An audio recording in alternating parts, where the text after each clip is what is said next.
जय हिंद दोस्तों, मैं दीपक पुनः एलओएल क्लासेस लर्निंग इन फन में आपका स्वागत करता हूं। तो अभी तक अपन ने क्या देखा? अपन ने पूर्व की 3 क्लासों में देखा कि अपन ने किस प्रकार एसएससी लेवल की एलजेब्रा को टच किया और एलजेब्रा को किस प्रकार टच किया कि वो अपने लिए आसान हो जाए। तो उसी आसानी को आगे बढ़ाते हुए अपन जो बातें अपन ने पूर्व की 3 क्लासों में बात की है उन्हीं बातों को आगे बढ़ाते हुए उन बातों पर अपन कुछ क्वेश्चन करते हैं जो कि अपन ने टॉपिक पढ़ चुके हैं, उन पर क्वेश्चन कैसे। अब ये जो क्वेश्चन अपन करने वाले ना, ये क्वेश्चन एसएससी में पूछे जा चुके हैं। जैसे कि एसएससी में एक बार एसएससी सीजीएल में पूछा गया क्वेश्चन था। अब एसएससी सीजीएल में कौन सा क्वेश्चन पूछा था? उसने दे दिया p = √2+1। उसने ये दे दिया और √2+1 दे दिया और उसने पूछा क्या भाई? उसने पूछा कि p² 1 + p² की वैल्यू फाइंड करो। ये उसने पूछा था। तो ये कितना आसान है। लेकिन मेरे को ये बताओ, ये आसान नहीं है। एक तो आप किस तरीके से कर सकते हो, एक तो आप इसको बेसिक से कर सकते हो। बेसिक से कैसे? बेसिक से इसको इसमें p की वैल्यू यहाँ पर रख दोगे, फिर उसका स्क्वायर करोगे, फिर p² की वैल्यू यहाँ रखोगे, फिर इसका स्क्वायर करोगे तो कितना बड़ा हो जाएगा। इसको अपन आसानी से कर सकते हैं। मुझे आप एक चीज बताओ, अगर आपको ये चीज दी होती और आपसे पूछा जाता, अगर ये चीज आपको कुछ दी होती और आपसे पूछा जाता है कि p² 1 + p² की वैल्यू फाइंड करो, तो ये आप कर सकते थे। कैसे? क्योंकि अपन ने इनकी बातें पूर्व क्लासों में कर ली दोस्तों। अब अपन पूर्व क्लासों में इनकी बातें कर ली तो अपन को क्या करना है? इसको इस रूप में लाना। इसको इस रूप में लाना भी अपन ने पूर्व की क्लासों में देख लिया। कैसे? ये p का मान अपन यहाँ पे रख देंगे, p + 1/p। ये मान अपन कैसे? जैसे कि यहाँ पर अपन लिखा √2+1, p का मान यहाँ पे रख दिया, प्लस यहाँ भी क्या रखा? √2+1 यहाँ भी रख दिया। अब करना है क्या अपन को? √2+1। अब मैंने आपको एक बात बोली थी, अगर अपन को मतलब बटे में रूट की संख्या दिखे, अपन को बटे में क्या दिखे? कौन सी संख्या दिखे? रूट की संख्या दिखे। अपन को बटे में जैसे ही रूट की संख्या दिखती है तो अपन को परिमेयकरण करना होता है, और परिमेयकरण को अपन ने आसान बना लिया था। कैसे? इसी संख्या को अपन को पुनः वापस ऊपर लिखना है। लिख दिया भाई, पुनः ऊपर लिखना है, लेकिन चिन्ह चेंज करके। लो, मैंने चिन्ह भी चेंज कर दिया भाई। उसके बाद मैंने वापस बटा लगाया और फिर क्या करते हैं? जो पहली संख्या होती है इसको स्क्वायर करते हैं। √2 का स्क्वायर क्या होता है? 2। फिर बीच में लगाते हैं माइनस, फिर क्या करते हैं? फिर करते हैं दूसरी संख्या का स्क्वायर। तो दूसरी संख्या का स्क्वायर 1 का स्क्वायर 1 होगा। तो यहाँ पे इसकी वैल्यू तो पूरी की 1 हो जाएगी और इसका मान क्या होगा? √2+1 प्लस √2 - 1। ये 1 से 1 कैंसिल हो जाएगा और मान क्या आएगा? 2√2। अतः भाइयों क्या हुआ? p + 1/p का मान 2√2 आ गया। अगर ये मान आ जाता है और अपन को फाइंड करने के लिए क्या बोला था? ये फाइंड करने के लिए बोला था। तो अपन इसको कैसे कर रहे थे? अगर अपन ने क्या देखा था? पहले अपन ने देखा था अगर अपन को x + 1/x का मान कुछ दिया हो तो अपन x² + 1/x² कैसे फाइंड कर रहे थे? अभी तक अपन इसको ऐसे फाइंड कर रहे थे कि संख्या का स्क्वायर -2। उसी प्रकार इसको कर लेंगे। इससे p² + 1/p² का मान कैसे फाइंड करेंगे? संख्या का स्क्वायर। संख्या क्या है अपने पास? 2√2। इसका स्क्वायर तो 2√2 का होल स्क्वायर -2। यही तो करना है। इसका स्क्वायर क्या होगा?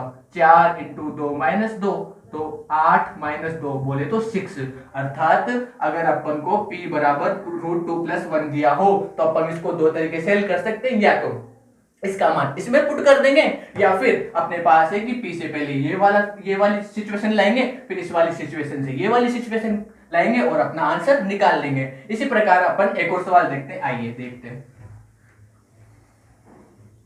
इसी टाइप का एक सवाल देखते हैं जो कि बहुत सिंपल है। इस तरीके के सवाल आते हैं जो कि बहुत इजी वे में अपन कर सकते हैं अगर अपने कंसेप्ट क्लियर हो। अपने कंसेप्ट क्लियर के लिए मैं आपको एक और सवाल कराता हूं। जैसे अपन को सवाल दे रखा है x = 3 + √8। ये वैल्यू अपन को दी हुई है और अपन से पूछेगा क्या? वही पूछेगा, ये अपन से पूछेगा। तो कितना आसान है। पहले अपन इसको किस रूप में लाएंगे? पहले अपन को इसको x + 1/x के रूप में ले आएंगे। अब इसके रूप में कैसे लाएंगे? इसका मान यहाँ पे रख देंगे। इसका मान रख दिया भाई यहाँ पे। ये 3 + √8 + 1/3 + √8। अब आप पूछोगे कि अपन ऐसा क्यों कर रहे हैं, इसका मान यहाँ पर क्यों रख रहे हैं? इसलिए रख रहे हैं कि भाइयों अगर अपन को ये चीज दी होती है ना तो एक्स स्क्वायर प्लस 1/x² यहाँ से लाना बहुत आसान होता है, जो कि अपन ने पहले की क्लासों में देख लिया, जो कि अपने पास क्वेश्चन भी आते हैं। तो इसलिए अपन ये काम कर रहे हैं यहाँ पे। अब फिर इसको हल करेंगे तो 3 + √8 प्लस, अब वापस वही बात है यार, बटे में जब रूट की संख्या आ जाती है तो रूट मान्य होता है क्या? बटे में नहीं होता। तो रूट मान्य नहीं होता तो इस रूट को क्या करेंगे? हटाएंगे। हटाने के लिए अपन क्या करेंगे? इसको ऊपर लेके जाएंगे।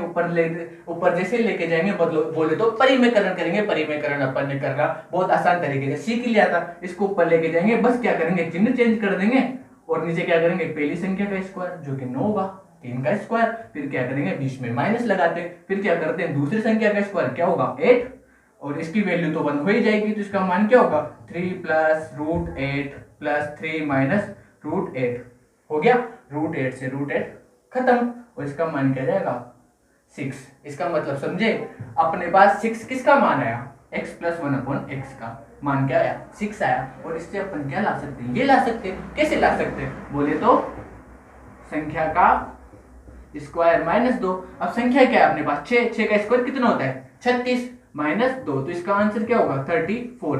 यहाँ तक कोई प्रॉब्लम होनी भी नहीं चाहिए क्योंकि ये बहुत आसान तरीके है, और इस तरीके के सवाल आसानी से आपको एसएससी, जेएससी, एचएसएल में देखे जा सकते हैं। और ये जो आपको इस तरीके के सवाल है जो कि x + 1/x और ये वैल्यू अपन को ये दी हुई होती है, तो ये कैसे फाइंड करते हैं? ये फाइंड करने के लिए कुछ भी नहीं करना होता, ये अपन को ये सवाल जो दिए जाते हैं ये एमटीएस लेवल पे दिए जाते हैं। चलो अपन आगे के एक रूल पर बात करते हैं जो कि बहुत आसान रूल है, जो कि अपन आसानी से कर सकते हैं एग्जाम में, एग्जाम की दृष्टि से। वैसे आपका एसएससी का टाइम जो होता है वो 1 घंटे का होता है, वहां क्वेश्चन तो आपको सीधे मिलेंगे, बस आपको टाइमिंग का ध्यान रखना होता है। जैसे कि अपन एक टॉपिक पर बात करते हैं, एक टेक पर बात करते हैं, एक रूल पर बात करते हैं, देखते हैं। जैसे कि अगर आप इसका मान निकाल सकते आराम से, कैसे?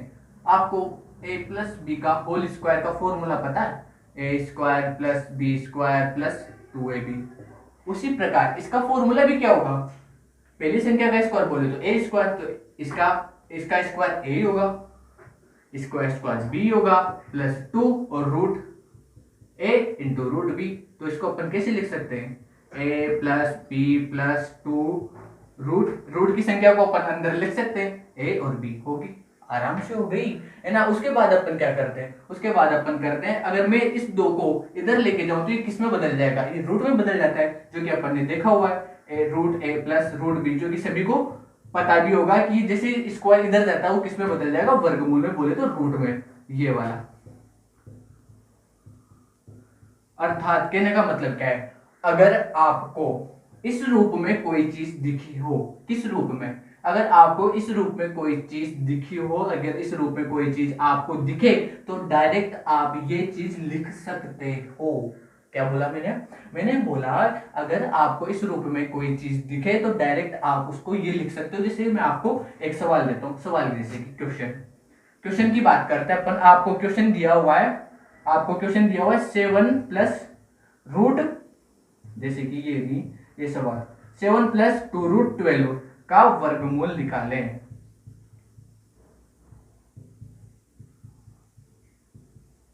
आपको क्वेश्चन क्या दिया? क्वेश्चन दिया कि 7 + 2√12 का वर्गमूल निकालें, जो कि एसएससी में पूछा जा चुका है इस टाइप का क्वेश्चन। तो इसको अपन आसानी से कैसे कर सकते हैं? तो मैंने आपको क्या कहा, अगर अपन को इस रूप में कोई चीज दिखे तो उसको अपन यहाँ डायरेक्ट लिख सकते हैं। अब मैं इसको उस रूप में कैसे बना सकता हूँ? अपन क्या चाहिए? क्या a b और रूट में क्या चाहिए? ए बी का वर्गमूल, ए बी का गुणन, वर्गमूल सॉरी, ए बी का क्या चाहिए? गुणन। तो ए बी का इसका वर्गमूल क्या होगा? इस पूरे को रूट के अंदर बंद कर देंगे, 7 + 2√12। तो अपनी क्या चीज? एक चीज तो रूट तो अपने लग गया, कैसे? उसने बोल रखा था वर्गमूल। दूसरी चीज कैसे करेंगे?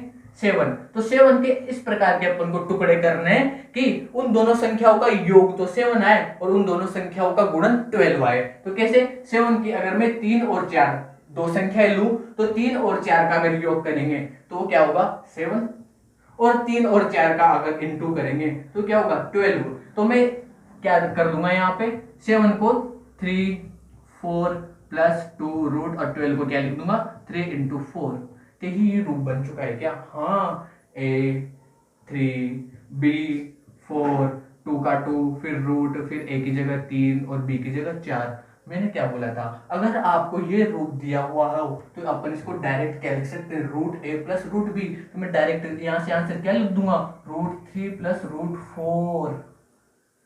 क्या हो गया ये, वो क्या पूछा था उसने, वर्गमूल निकल तो गया, यही है इसका वर्गमूल। तो अपन ने इसको क्या किया, अपन ने इसको कितने आसानी से कर दिया। और ये क्वेश्चन पूछे जाते हैं इतने आसान तरीके से, इतना आसान सवाल है और यही आसान पूछे जाते हैं। बस अपन को क्या होना चाहिए, मेथड याद होना चाहिए। जैसे कि अपन इसी प्रकार का एक सवाल करते, जैसे कि उसने कुछ नहीं किया, उसने क्वेश्चन दे दिया 7 प्लस √48 का वर्गमूल निकाले।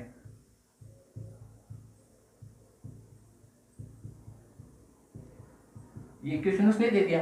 अब अपन को फिर वही बात, अगर अपन को जब भी कभी पूछे रूट की संख्या का वर्गमूल निकाले, अपन को जैसे ये बात पूछी जाए अपन को डायरेक्ट यहां से ये आना चाहिए, मतलब अपन को इस रूप में बदलना चाहिए। इस रूप में क्यों बदलना चाहिए, क्योंकि इस रूप से डायरेक्ट अपन इस रूप में लिख सकते हैं और इसका वर्गमूल फाइंड कर सकते हैं। जैसे कि अपन देखते हैं, वर्गमूल बोलते हैं तो मैं पहले तो क्या ले लूंगा, पूरी संख्या का वर्गमूल ले लूंगा 48। अब अभी अपन ने देखा 48 के गुणनखंड करते हैं, 48 के गुणनखंड करते हैं अपन, इसको क्या लिख सकते हैं, 7 प्लस √48 को क्या मैं 12 इंटू 4 लिख सकता हूं क्या, या 12 इंटू 4 लिखता हूं, 4 12 कितने होते हैं 48। और जैसे मैं इस 4 को, जैसे मैं इधर लिखता हूं, आपको दिख नहीं रहा होगा, जैसे मैं इस 4 को बाहर निकालूंगा तो ये क्या 2√12 हो जाएगा क्या। 4 क्या होता है, रूट के बाहर आते क्या हो जाता है, इसका ऊपर से रूट हट जाता है और इसका वर्गमूल क्या होता है, 4 का 2 होता है, तो इस प्रकार बाहर आ जाएगा।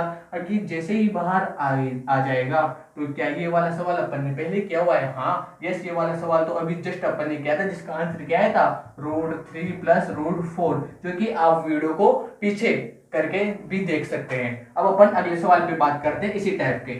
तो आपको ये चीज समझ में आई क्या, कुछ नहीं किया मैंने बताया आपको बेसिक क्या बताया, अगर मैं √a प्लस √b का होल स्क्वायर करता हूं तो इसका होल स्क्वायर ये खुलता है, और इसका होल स्क्वायर जैसे मैं 2 को इधर जाऊंगा तो इधर वर्गमूल लग जाएगा, और वर्गमूल लगने के बाद अगर इसकी वैल्यू अब हमने देखी थी, क्या देखी थी, अगर ये दिया हो तो इसको इस रूप में अगर कोई चीज अपन को दिखेगी तो अपन उसको क्या लिख देंगे, डायरेक्ट ये लिख देंगे। जैसे कि अपन अगले सवाल पर बात करते हैं। अगला सवाल जैसे कि क्वेश्चन है a बराबर 7 माइनस, ये नहीं, अगला सवाल देखते हैं 7 प्लस 2√10, ये सवाल है का वर्गमूल निकाले।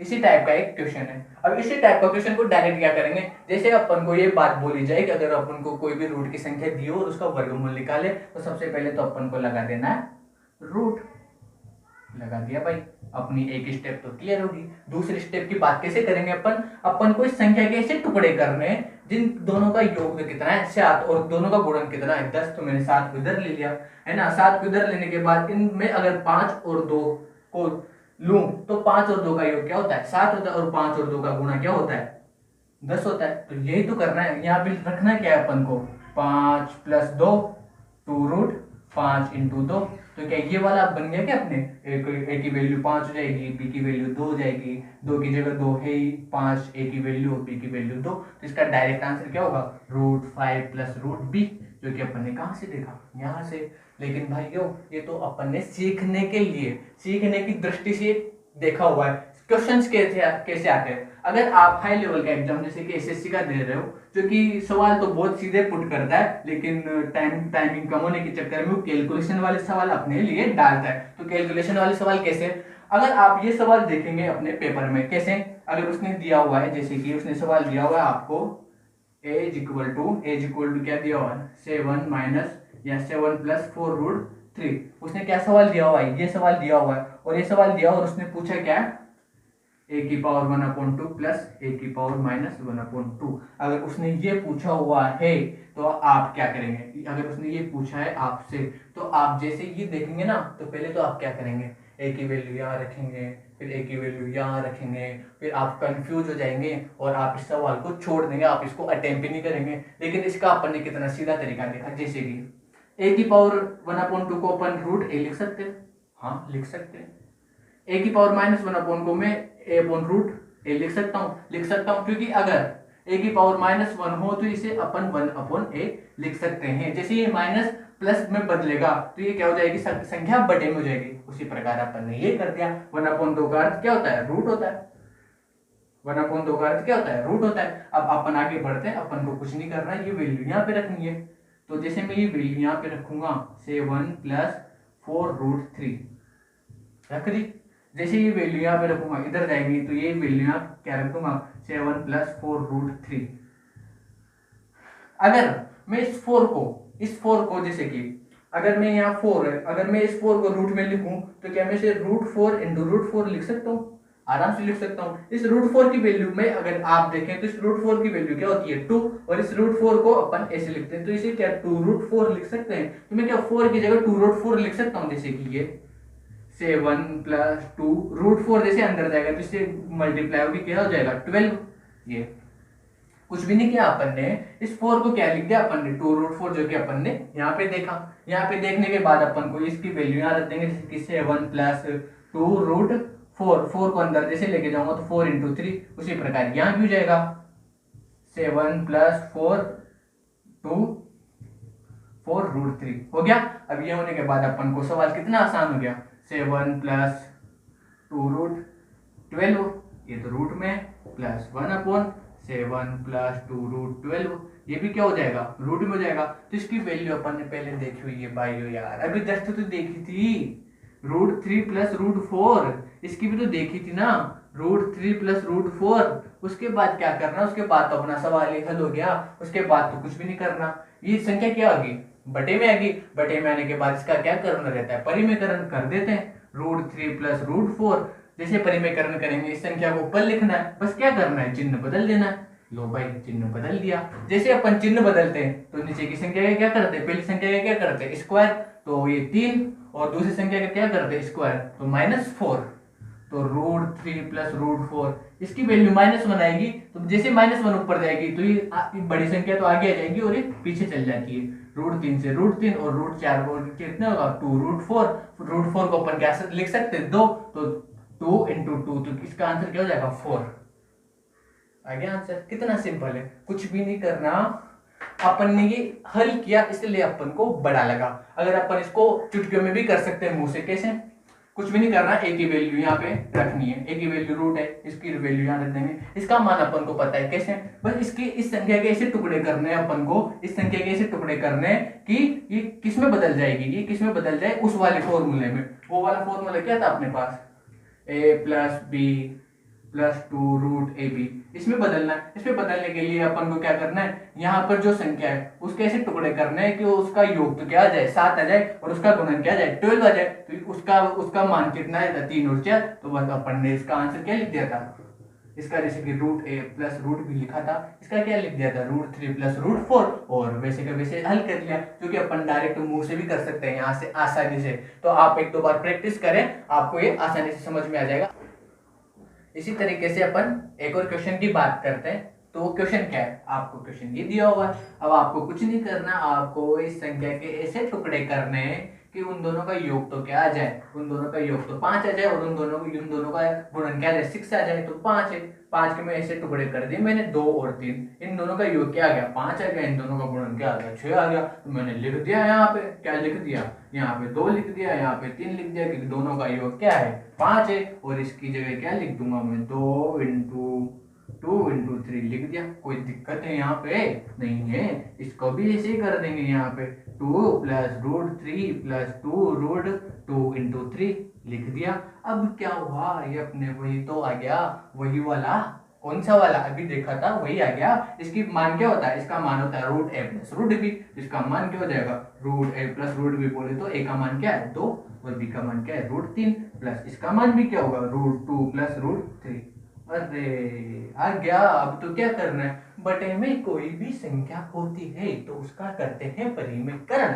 बटे में कोई भी संख्या होती है तो क्या करते हैं परिमेयकरण, तो मैं भी कर दूंगा परिमेयकरण। परिमेयकरण करना तो बहुत आसान है, कैसे है आओ देखते हैं। √2 + √3, इसको मैं क्या लेके जाऊंगा ऊपर लेके जाऊंगा, चिन्ह क्या कर दूंगा चेंज कर दूंगा। चिन्ह चेंज करने के बाद जैसे मैं इसका पहली संख्या का वर्ग कितना होगा 2, दूसरी संख्या का वर्ग क्या होगा 3, यहाँ पे क्या आएगी मान -1 आएगा, -1 जैसे कि क्या आ गया √2 + √3। अगर मैं यहाँ पर -1 है नीचे क्योंकि 2 में से -3 गया तो -1 होता है, तो -1 और अंदर क्या है √2 - 3, तो ये क्या होगा √2 + √3, माइनस को अंदर गुणा करूंगा तो ये -√2 और माइनस माइनस क्या हो जाता है प्लस हो जाता है, ये हो गया √2 से √2 कट गया, आंसर क्या हो गया आंसर हो गया 2√3। यहाँ तक कोई दिक्कत है क्या, नहीं है।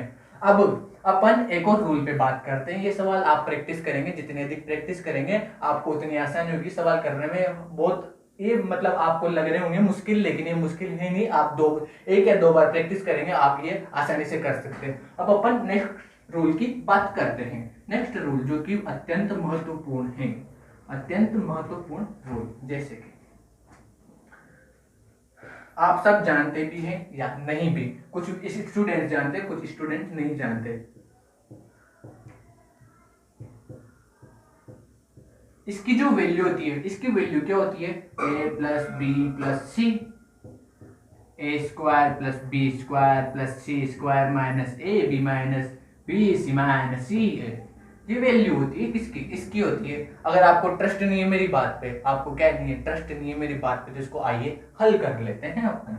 इसको हल कर लेते हैं। बोले तो इसका मान क्या होता है, ये होता है। चलो हल करते हैं। a को a से गुणा किया a³ प्लस a को b से गुणा किया ab², क्योंकि अपन गुणा कैसे करते हैं, इस संख्या को पहले सबसे गुणा करेंगे, इस संख्या को फिर सबसे, इस संख्या को फिर सबसे। तो आइए फिर करते हैं ac², मैंने a को फिर इससे करूंगा तो a²b, a को फिर उससे करूंगा -abc, a को फिर उससे करूंगा तो -a²c।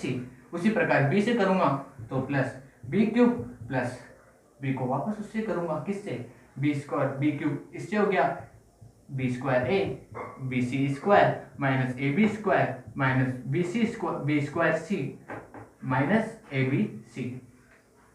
फिर इसको c से करूंगा, c को इससे किया तो ca² plus cb² plus c³ -abc bc² -c²a, ये कर दिया। अब मैं a³ वाली क्या कर लूंगा पास रख लूंगा, a³, उसके बाद हो गया b³, उसके बाद हो गया c³, इनको क्या कर लिया मैंने पास रख लिया, a³ plus b³ plus c³ और -abc, एक -abc और एक -abc क्या है ये होगा तो -3abc। और ट्रस्ट में ये चीज आने के बाद ही बाकी सारी चीजें कट जाएंगी। ट्रस्ट में ये आपको काटनी है, कैसे ये कट गई और ये कट गए, ये कट गया, ऐसे इस प्रकार से सारी संख्या कट जाएगी और लास्ट में क्या बचेगी ये। अर्थात अपन ने देखा गया, अपन ने कुछ भी नहीं देखा। अगर ये चीज दी हुई है तो अपन इसका मान ये रख सकते हैं, अर्थात इसके पूरे की वैल्यू ही ये होती है या इस पूरे की वैल्यू ये होती है। अपन ने देख लिया। अभी इसको पूरा हल करके अब देखते हैं। अगर मैं भाइयों अगर मैं a + b + c = 0 कर दूं, क्या किया मैंने a + b + c = क्या कर दिया मैंने 0 कर दिया। इस पूरे का मान मैंने क्या कर दिया 0 कर दिया। तो क्या 0 से गुणा के 0 नहीं होगा, क्या होगा ना। ये तो बच्चों जैसी बात है। 0 से मैं किसी भी चीज को गुणा करूंगा 0 होगा, तो मैं यहाँ से जैसे 0 रखूंगा तो ये भी क्या हो जाएगा 0 हो जाएगा। तो अर्थात a³ + b³ + c³ -3abc बराबर 0, क्योंकि यहाँ पर मैंने क्या रखा था a + b + 0 रखा था, तो इसका मान क्या आ जाएगा 0 आ जाएगा।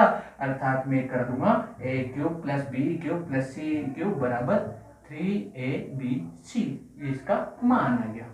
ये इसका मान कब आया, इसका मान तब आया, इसका मान कब आया, इसका मान तब आया जब a + b + c = क्या हो 0 हो, 0 हो। अब बताऊं सवाल कैसे आते हैं, देखो सवाल इस प्रकार आते हैं। अर्थात अभी तक अपन ने क्या देखा, अपन ने देखा कि अगर अपन को दिया हुआ है इफ a + b + c = 0 दिया हो तो क्या होगा, क्या देखा था अपन ने a³ + b³ + c³ बराबर क्या गया था अपने पास 3abc आ गया था ना। अब देखना क्वेश्चन कैसे देगा। क्वेश्चन ये देगा a³ - b³ + c³ बराबर -3abc। अगर ये दिया हो मतलब अगर ये मतलब अपन को दिया हो तो अपन से पूछेगा, वो अपन से क्या पूछेगा, अगर उसने ये दिया हो क्वेश्चन में क्या दिया हो ये, और ऑप्शन देगा पहला ऑप्शन उसने दिया a+b बराबर c। दूसरा ऑप्शन उसने क्या दिया, उसने दिया a+c बराबर b। तीसरा ऑप्शन उसने क्या दिया b+c बराबर a, और डी उसने क्या दिया नन ऑफ दीज। एसएससी में एक चक्कर नहीं है, बैंक में जो आपका ऑप्शन आता है, बैंक में आपको 5 ऑप्शन दिए जाते हैं जिसमें प्रत्येक 5 ऑप्शन नन ऑफ दीज होता है। एसएससी में आपको 4 ही ऑप्शन दिए जाएंगे, तो 4 ऑप्शन में उसने छोटा क्या दिया मतलब नन ऑफ दीज, और इन तीनों में अपन को आंसर ढूंढना है, और उसने क्या दिया ये क्वेश्चन। लेकिन अपन ने तो क्या देखा था, अपन ने ये देखा था कि a+b+c बराबर 0 हो तो a³ + b³ + c³ बराबर 3abc होता है। लेकिन मैं आपको कुछ और बात बताता हूँ, जैसे कि अगर आप a+b - c बराबर 0 अगर आपको ये दिया हो तो c की जगह अपन को क्या करना है माइनस करना है। तो जहां जहां भी c प्लस में होगा वहां उसको माइनस कर देंगे, तो a³ + b³ - c³, और इधर क्या जाएगा माइनस, सी की जगह अपन को क्या रखना है, सी की जगह अपन को माइनस रखना है, तो -3abc रख दिया। और जैसे अपन को देगा a + b, जैसे कि यहाँ पे अगर उसने दिया a - b + c बराबर 0, तो अब b की जगह क्या रखना है, b का जहाँ पे प्लस चिन्ह होगा वहां पर माइनस कर देना, तो a³ - b³ + c³ बराबर क्या होगा -3abc। तो उसने पूछा क्या था अपन, उसने पूछा था a³ - b³ + c³ ये बराबर -3abc। ये कब होगा, ये तभी तो होगा ना जब b की वैल्यू माइनस की होगी। तो इनमें से किसकी मतलब किस ऑप्शन में b की वैल्यू माइनस आएगी, किस ऑप्शन में b की वैल्यू माइनस आ रही है, नहीं आ रही, नहीं आ रही, इस वॉल्यूम में नहीं आ रही। तो अब इसमें ही तो आएगी ना a - b + c। अगर मैं इसको हल करूंगा तो b की वैल्यू क्या आएगी माइनस, तो ऑप्शन क्या होगा ये वाला। समझ आया, ये आते क्वेश्चन बहुत खतरनाक टाइप के। तो जैसे कि अब अपन ने क्या क्या देख लिया, अपन ने देख लिया आपको कुछ भी नहीं करना, इफ a³ b³ + c³ बराबर 3abc ये कब होगा, इसके लिए अपन को ध्यान रखना है कि a + b + c बराबर 0 होगा तभी ये होगा, पहली चीज। दूसरी चीज आपको याद रखनी है a³ - b³ + c³ बराबर 3abc ये कब होगा, जब a - b + c बराबर क्या होगा 0 होगा। तीसरी चीज अगर आपको दिया हो a³ + b³ - c³ बराबर 0, तो इस तब ये कब होगा, ये तब होगा जब a + b - c बराबर क्या होगा 0 होगा। और तीसरी चीज क्या होगी, अगर आपको -a³ + b³ + c³ बराबर यहाँ पे सबकी जगह क्या है माइनस, और इधर भी क्या है -3abc, और इधर भी क्या होगा -3abc, ये कब होगा, ये तब होगा जब a + b + c बराबर 0 होगा। ये सब चीजें अपन को याद रखनी है। तो आज की क्लास को अपन यहीं विराम देते हैं, और मैं आशा करता हूं कि आपको ये सब चीजें समझ में आई होगी। तो आप घर बैठकर इनकी प्रैक्टिस कीजिए, अभी लॉकडाउन भी है तो आप आराम से इनकी प्रैक्टिस कर सकते हैं और इन चीजों को याद कीजिए, क्योंकि ये चीजें ही अपन को एग्जाम पे डायरेक्ट पूछी जाएगी। धन्यवाद।